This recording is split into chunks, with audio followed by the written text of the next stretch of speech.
Today I will tell you two horror stories. The first story is called Headphones. Aki was an introverted girl, and she didn't like crowded places either. So when getting out, she always brought headphones, and adjusted the volume to the highest level. She just wanted to be immersed in her own world. The people around her were always looking at her with strange eyes, but Aki didn't care, and ignored what people said about her. She soon got used to such things, so for a long time, she only considered her surroundings as if no one was there. That day, after work, Aki went to the subway station, but it hadn't arrived yet. Therefore, she had to wait in the waiting seat. After sitting down, out of habit, Aki put on headphones. She adjusted the volume to the highest level, and began to immerse herself in the music rhythm. No one could bother her. After that, the subway also came. Seeing that, the man beside Aki stood up, but Aki didn't know that the subway had arrived. But at this moment, everyone around suddenly screamed in panic, like they saw something very horrible. Everyone quickly ran to the emergency exit, but Aki was wearing headphones. She didn't know what was happening. There was a man behind her that was covered in blood.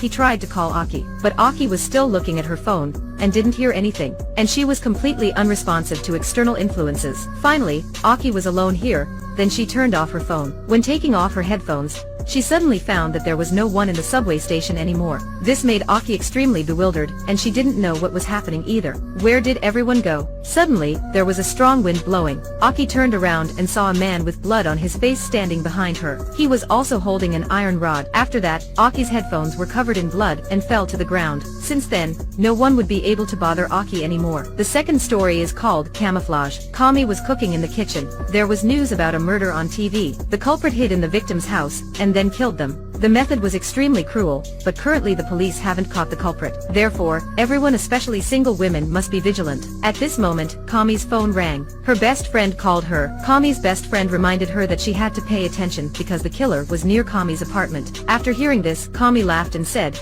"Don't joke like that, this will scare me to death." Because she was busy cooking, she quickly hung up the phone. Then, on TV, there was another news reporting about the murderer's portrait. It was a man with glasses and a cap. He was about 160 centimeters tall. The police were continuing to investigate. Suddenly, Kami's doorbell rang. There was a man who said he was an alarm system tester. However, Kami didn't receive a notification about this. The man seemed a little angry and said, "Do the apartment manager not notify you?" That was so irresponsible. Because, lately, security hadn't been guaranteed. Kami had to be extremely vigilant. The man took out his work card to prove it to Kami. Seeing the signature confirmation of the apartment management board, Kami then felt relieved and less worried, then allowed him into the house. This man looked around and had strange actions. He even asked Kami, "Do you live alone?" Hearing that, Kami began to feel anxious. She didn't answer him. This man could only talk to himself. Although he was checking the alarm system, he also talked continuously. He also mentioned the recent murder case. Suddenly, Kami remembered the news describing the murderer's portrait.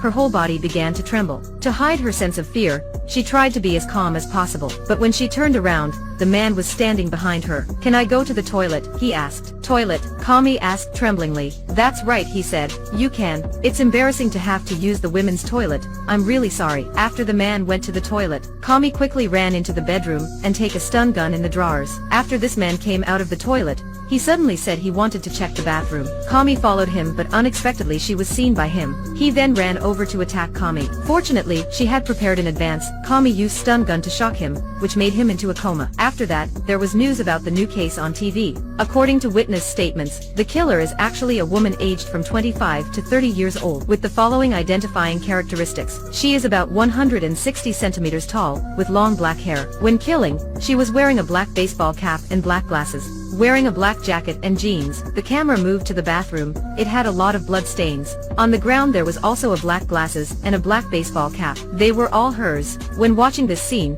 do you realize that you were just cheated? Therefore, there are also many things in life that we shouldn't just look at by appearances. It's better to be careful.